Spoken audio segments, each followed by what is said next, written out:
Une famille dort sur un béton humide, sous la splendeur imposante du palais de Buckingham, grelottant dans le froid mordant. De l'autre côté de l'Atlantique, un professeur détenteur d'un doctorat autrefois très estimé dans le milieu universitaire erre désormais dans les rues de Los Angeles en fouillant pour trouver à manger. À Paris, la ville lumière, des rangées de tentes bordent la Seine, ensevelies sous des tas d'ordures. Ce n'est pas un roman dystopique, c'est la réalité. Le phénomène du sans-abrisme explose à un rythme alarmant dans les nations les plus riches du monde, des États-Unis à la France, du Royaume-Uni à la Corée du Sud. Comment en est-on arrivé là? Pourquoi des millions de personnes perdent-elles leur domicile dans des économies évaluées à des billions? Restez avec nous, les réponses arrivent. Que diriez-vous si je vous disais que l'une des nations les plus riches du monde affiche le taux de sans-abrisme le plus élevé à l'échelle mondiale? En 2023, le nombre de sans-abri au Royaume-Uni a atteint des niveaux sans précédent, avec plus de 10 510 personnes recensées comme sans domicile fixe. Un record historique. Mais la réalité est encore pire. Plus d'un ménage sur 200 vit désormais dans des conditions instables. Que ce soit dans des refuges, des logements temporaires, voire à la rue. Londres, la capitale du Royaume-Uni et symbole d'opulence, se trouve au cœur de cette crise. Pour chaque 58 habitants de Londres, une personne est sans abri. Cette statistique saisissante révèle le fossé cruel entre richesse et pauvreté. L'accessibilité au logement constitue l'un des principaux facteurs du sans-abrisme au Royaume-Uni. Les loyers à Londres et dans d'autres grandes villes ont grimpé en flèche, devenant inaccessibles pour de nombreuses personnes. Imaginez un employé de café qui gagne 1200 livres par mois, tandis que le loyer d'un appartement modeste à Londres atteint en moyenne 22 000 livres par an. Les chiffres ne s'additionnent pas, n'est-ce pas? Les coupes dans les aides au logement et la réduction du soutien social ont aggravé la situation. Sans ces aides, de nombreuses familles à faible revenu se retrouvent avec peu d'options. L'expulsion devient une sombre réalité. Les politiques destinées à protéger les personnes vulnérables les laissent tomber.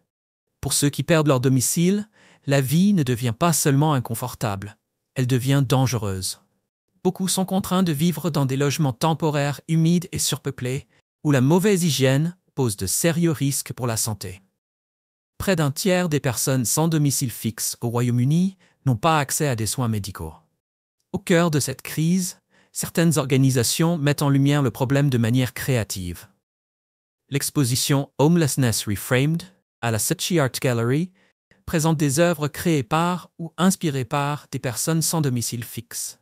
Parallèlement, Matt et Jess Turtle ont fondé le premier musée au monde dédié au sans-abrisme, un espace destiné à partager ces histoires souvent méconnues. Si le Royaume-Uni lutte contre cette crise, qu'en est-il de la superpuissance mondiale? Mais avant d'approfondir le sujet, prenez un moment pour vous abonner et activer la cloche de notification. Nous avons encore du contenu révélateur à vous proposer. Maintenant, tournons notre attention vers les États-Unis.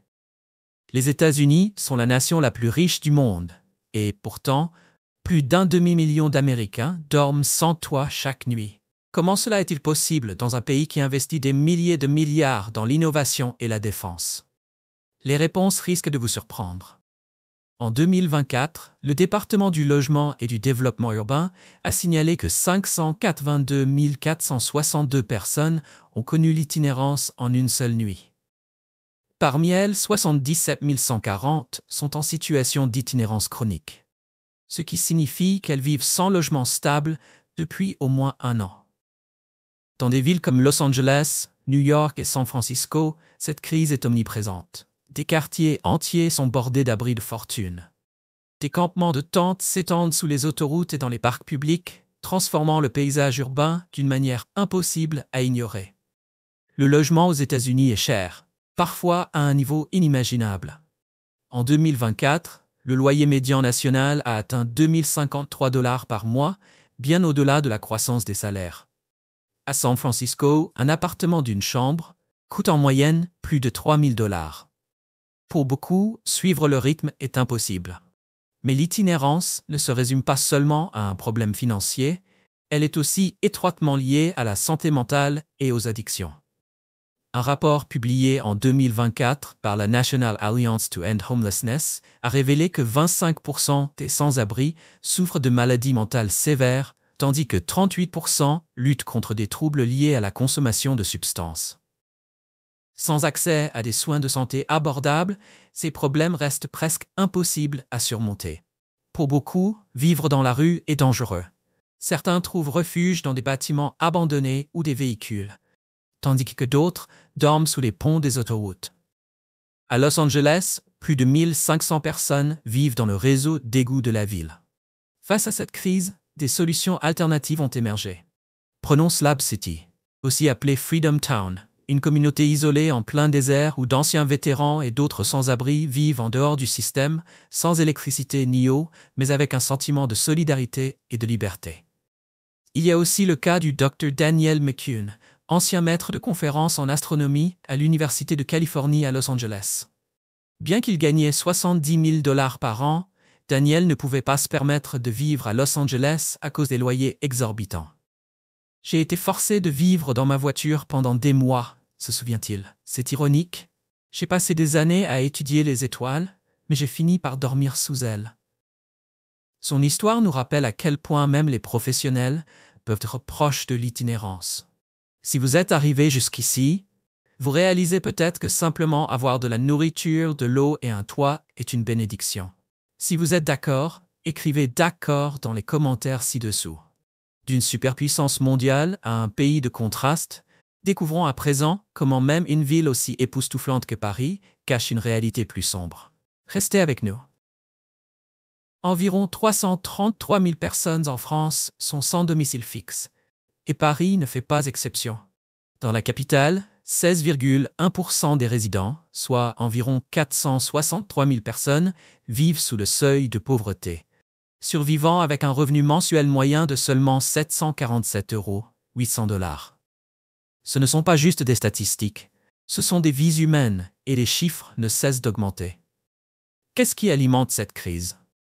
L'inégalité économique joue un rôle central. Tandis que les touristes admirent les boutiques de luxe des Champs-Élysées, de nombreux Parisiens luttent pour se procurer les produits de première nécessité. L'augmentation du coût de la vie et la stagnation des salaires poussent les familles à la limite, les rendant vulnérables à l'itinérance. L'instabilité du logement aggrave encore la situation. Perdre son logement est alarmant de fréquence en France. Un problème particulier ici est le squat, lorsque des logements vacants sont occupés illégalement par des sans-abri. De manière surprenante, la loi française favorise souvent les squatteurs, plutôt que les propriétaires, laissant peu d'options aux personnes expulsées. Pour ceux qui n'ont pas d'abri, la vie est d'une dureté extrême. Beaucoup dorment sous les ponts, sur des cartons ou le long du canal Saint-Martin, entourés de déchets. D'autres s'entassent dans les stations de métro, cherchant un peu de chaleur durant les hivers glaciaux. Au milieu de cette crise, les associations caritatives se mobilisent. Des unités mobiles de douche et de blanchisserie redonnent de la dignité à ceux qui vivent dans la rue. Des organisations offrent des repas gratuits, des coupes de cheveux et des soins médicaux, tandis que des bénévoles distribuent couvertures et fournitures. C'est une bouée de sauvetage, mais est-ce suffisant? Maintenant, à vous de jouer. Avez-vous été témoin de luttes similaires dans votre ville ou votre pays? Partagez vos pensées dans les commentaires ci-dessous. Mais la France n'est pas seule. Partons maintenant pour l'Asie, où une puissance économique fait face à sa propre crise, cachée de l'itinérance. La crise des sans-abri en Chine ne fait peut-être pas les gros titres, mais les chiffres sont stupéfiants. Plus de 2 500 000 personnes sont sans domicile à travers le pays. Les prix de l'immobilier dans des villes comme Hong Kong comptent parmi les plus élevés au monde. Un petit appartement peut coûter plus d'1 200 000 $, tandis que même les locations les plus basiques restent inaccessibles au beaucoup. L'itinérance à Hong Kong prend des formes uniques. L'une des plus frappantes est le phénomène des McRefugees. Près de 25% de la population sans-abri de la ville passe ses nuits dans les mêmes McDonald's, attirés par la climatisation, la sécurité et un semblant de normalité. Puis il y a les coffin homes, des espaces minuscules, mal ventilés et surpeuplés, pas plus grands qu'une place de parking. Pourtant, ces unités exiguës peuvent coûter 500 $ par mois, forçant beaucoup à choisir entre la rue et un abri. Pour survivre, les sans-abri en Chine ont trouvé des stratégies créatives. Certains se tournent vers le streaming en direct sous les ponts, chantant ou partageant leurs histoires pour recevoir de petits dons. D'autres utilisent des méthodes de mendicité originales, tenant des pancartes demandant de l'argent, non seulement pour la nourriture, mais aussi pour des désirs inattendus, comme voyager. Rencontrons M. Njian Van Son. Ancien ouvrier du bâtiment à Hong Kong, il a perdu son emploi après une blessure. Incapable de payer son loyer, il vit aujourd'hui sous une passerelle piétonne à Sham Shui Po. La ville est devenue plus riche, dit-il, mais des gens comme moi sont oubliés. Puis il y a Tao Duan, un ancien universitaire titulaire d'un doctorat. Malgré son éducation prestigieuse, il a passé 14 ans sans domicile. Souffrant de problèmes de santé mentale et coupé de sa famille, il cherche de la nourriture et dort sous un pont. Le succès me semblait si proche, souvient-il, mais tout m'a glissé entre les doigts. Enfin, voici Madame Ivy, une femme âgée qui refuse de vivre dans un coffin home. Je préfère dormir dans le parc plutôt que de me sentir enfermée dans une boîte, dit-elle.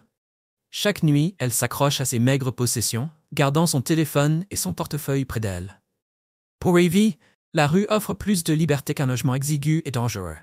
La Corée du Sud, une nation réputée pour sa technologie de pointe, sa K-pop entraînante et sa croissance économique rapide. Pourtant, derrière cette image de succès se cache une lutte inattendue. Avec environ 11 000 sans-abri dans une population de 51,7 millions, comment une société aussi moderne et prospère peut-elle en laisser autant de côté? La présence de milliers de sans-abri révèle de profondes failles dans ces systèmes urbains et sociaux. Un problème majeur réside dans la flambée du coût du logement. Les prix de l'immobilier, notamment à Séoul, ont grimpé en flèche, rendant presque impossible l'accès à un logement abordable. Un appartement moyen coûte plus d'1 million de dollars, repoussant l'accession à la propriété bien au-delà de la portée des personnes à faible revenu. L'abus d'alcool aggrave la crise.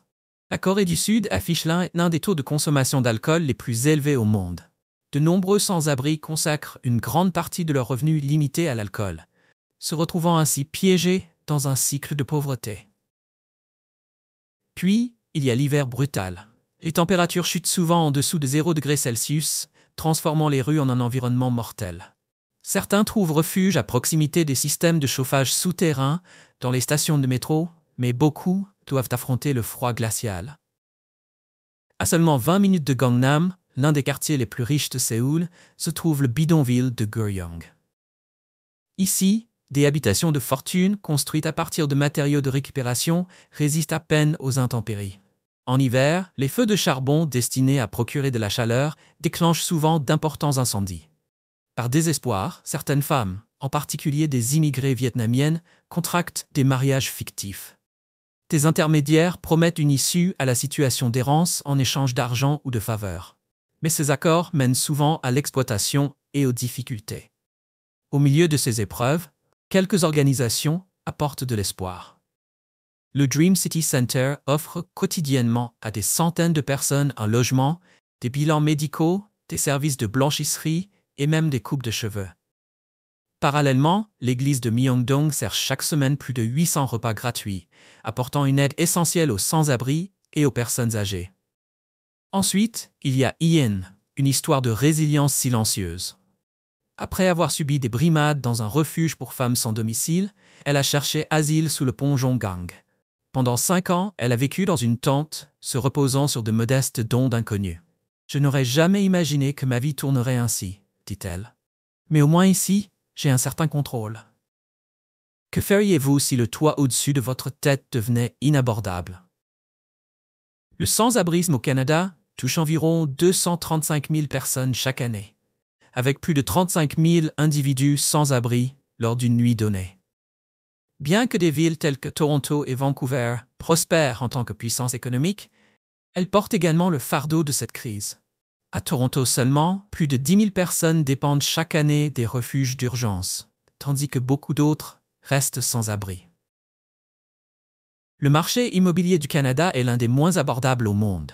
Au cours des 2 dernières décennies, les prix de l'immobilier à Vancouver et à Toronto ont grimpé de plus de 300%. La location n'est guère plus facile. En 2024, Le coût moyen d'un appartement d'une chambre à Toronto dépassait 2 500 $ par mois. Pour les travailleurs payés au salaire minimum, ces coûts sont tout simplement insurmontables. Malgré une demande croissante, le logement social n'a pas su suivre. Depuis les années 1990, l'investissement gouvernemental dans le logement social a diminué, laissant les familles à faible revenu coincées sur des listes d'attente qui s'étendent sur des années. Cette pénurie force de nombreuses personnes à vivre dans des conditions précaires ou temporaires. Les hivers impitoyables du Canada rendent le sans-abrisme encore plus dangereux. Les températures chutent fréquemment en dessous de -20°C, transformant une nuit passée dehors en une épreuve potentiellement mortelle. Les refuges d'urgence se remplissent rapidement, laissant beaucoup sans autre choix que de supporter le froid. En réponse, tant le gouvernement que les organisations à but non lucratif sont intervenus. La stratégie nationale de logement du gouvernement fédéral vise à construire 100 000 unités de logements abordables d'ici 2030. Parallèlement, des organisations telles que Raising the Roof offrent des refuges d'urgence, des logements transitoires et des formations professionnelles pour aider les personnes à retrouver une stabilité. Bien que ces efforts soient cruciaux, certains critiques soutiennent qu'ils ne traitent pas les causes profondes du sans-abrisme. En hiver, on ne se contente pas de survivre, on se bat pour rester en vie, déclare David, un ancien ouvrier du bâtiment qui a vécu dans un refuge de Toronto pendant 3 ans. On ne peut pas dormir parce qu'on a trop froid, et on ne peut pas partir car on n'a nulle part où aller. La crise du sans-abrisme au Canada met en lumière de profondes inégalités en matière de logement, ainsi que des défaillances systémiques. Mais qu'en est-il des difficultés rencontrées dans d'autres régions du monde? Des rues glacées du Canada, partons vers l'hémisphère sud pour découvrir comment l'Australie affronte sa propre crise du sans-abrisme. Le sans-abrisme en Australie a atteint un niveau critique. Selon les derniers rapports, plus de 116 000 personnes n'ont pas de logement stable chaque nuit. Cela inclut des familles dormant dans leur voiture, des individus entassés dans des refuges surpeuplés et des communautés entières luttant pour survivre dans des camps de fortune en milieu urbain. Les Australiens autochtones sont touchés de manière disproportionnée. Ils représentent près de 20% de la population sans abri, alors qu'ils ne constituent que 3,2% de la population totale du pays. Cet écart alarmant soulève des questions urgentes sur les inégalités systémiques. Le marché immobilier australien figure parmi les plus chers au monde. Dans des villes comme Sydney et Melbourne, le prix médian des maisons dépasse 1 million de dollars, tandis que les loyers ne cessent d'augmenter. Pour les personnes et les familles à faible revenu, même un appartement modeste est hors de portée. Pendant ce temps, l'investissement gouvernemental dans le logement social stagne depuis des décennies. Avec un déficit de 400 000 logements abordables, les listes d'attente pour un logement social s'étendent sur plusieurs années. Ce manque chronique d'investissement laisse les populations vulnérables sans solution. Les Australiens autochtones sont particulièrement confrontés à de lourdes difficultés. Des générations de désavantages systémiques dans l'éducation, l'emploi et les soins de santé ont contribué à un taux de sans-abrisme plus élevé. La discrimination raciale et le manque de services d'accompagnement rendent l'accès à un logement stable extrêmement difficile.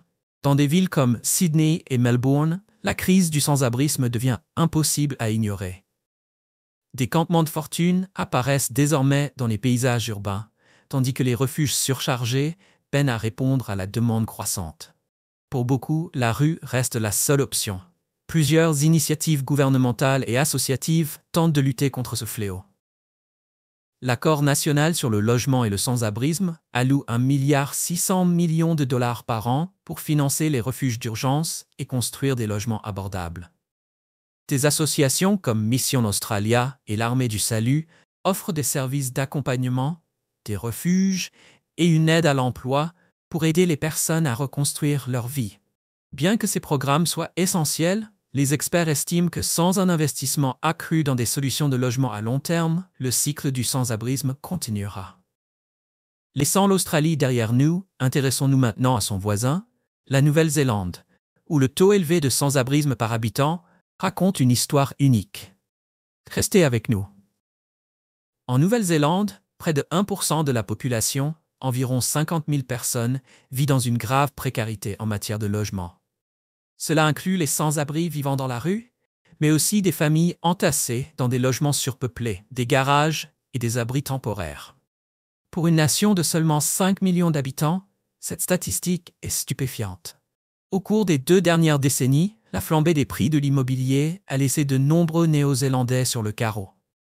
En 2024, le prix médian d'une maison à Auckland dépasse $1 million, tandis que la croissance des salaires peine à suivre. Pour les travailleurs à faible revenu, devenir propriétaire est désormais un rêve inaccessible.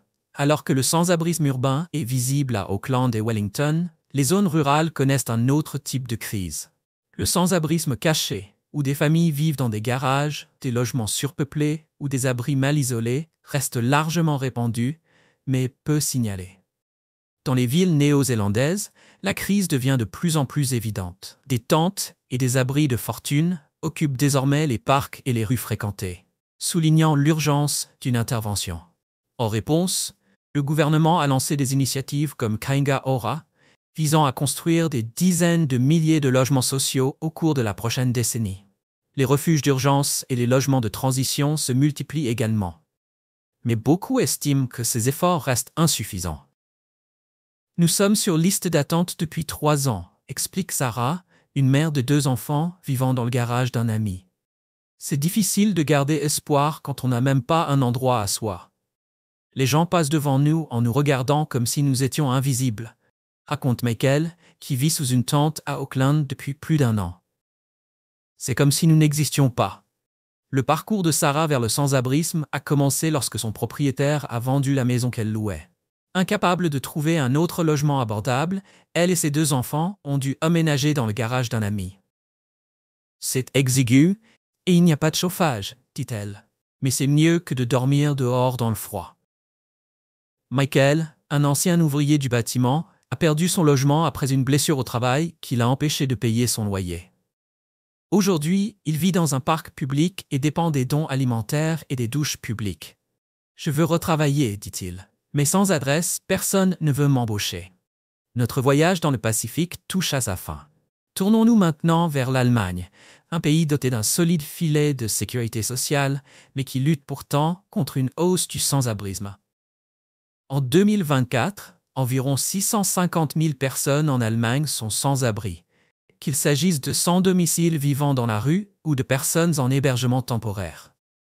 La crise du logement est particulièrement visible dans les grandes villes, où la flambée des loyers et la pénurie de logements ont atteint des niveaux critiques. Le marché immobilier allemand est soumis à une pression immense, notamment à Berlin, Munich et Hambourg. Au cours des 10 dernières années, les loyers ont augmenté de jusqu'à 40%, dépassant largement la croissance des salaires. Beaucoup doivent désormais choisir entre se nourrir, payer leurs factures ou leur loyer. L'afflux de réfugiés et de migrants a encore accentué cette crise. Si la politique d'accueil de l'Allemagne est saluée pour son approche humanitaire, elle a entraîné une surpopulation des centres d'hébergement et une concurrence accrue pour le logement abordable. De plus, le système fédéral allemand signifie que les politiques sur le sans-abrisme varient considérablement entre les 16 États. Certaines régions bénéficient de dispositifs de soutien bien financés, tandis que d'autres peinent à répondre aux besoins essentiels, créant ainsi de grandes disparités. Pour remédier à la crise du logement, le gouvernement allemand s'est engagé à construire 400 000 nouveaux logements chaque année, dont une partie destinée au logement abordable. Bien que prometteur, ce programme est jugé trop lent par certains pour répondre à la demande. « J'ai travaillé toute ma vie, dit Klaus, un ancien ouvrier d'usine de 65 ans. Mais quand mon loyer a augmenté, ma pension n'a pas suffi. Maintenant, je vis dans un foyer, essayant de comprendre ce qui a mal tourné. » Klaus a passé plus de 40 ans à travailler dans une usine près de Berlin. Lorsqu'il a pris sa retraite, il pensait que sa pension suffirait. Mais une soudaine hausse de loyer l'a laissé dans l'incapacité de payer son appartement. « Je n'aurais jamais imaginé être sans abri, dit-il. Maintenant, je prends les choses un jour après l'autre. » Puis il y a Amina, une mère réfugiée de 3 enfants, vivant dans un hébergement temporaire. « Nous sommes venus ici pour une vie meilleure, confie-t-elle. Mais l'attente pour un logement permanent semble interminable. La crise du sans-abrisme en Allemagne met en lumière les défis auxquels même les nations riches sont confrontées pour concilier croissance économique et responsabilité sociale. Après avoir exploré le sans-abrisme à travers les continents, nous avons vu comment ce phénomène touche chaque coin du monde. Il est maintenant temps de réfléchir à ce que nous avons appris et de considérer les solutions possibles. J'espère que tu as aimé la vidéo d'aujourd'hui. Si c'est le cas, n'oublie pas de cliquer sur le bouton j'aime et de t'abonner à la chaîne pour ne pas manquer les prochaines vidéos passionnantes. Ton soutien nous aide à continuer à créer du contenu encore meilleur. Assure-toi de regarder la prochaine vidéo qui apparaît à l'écran. Je suis sûr que tu vas l'adorer. N'oublie pas de laisser un commentaire sur le pays que tu aimerais que nous explorions prochainement. Merci beaucoup d'avoir regardé et à très bientôt dans la prochaine vidéo.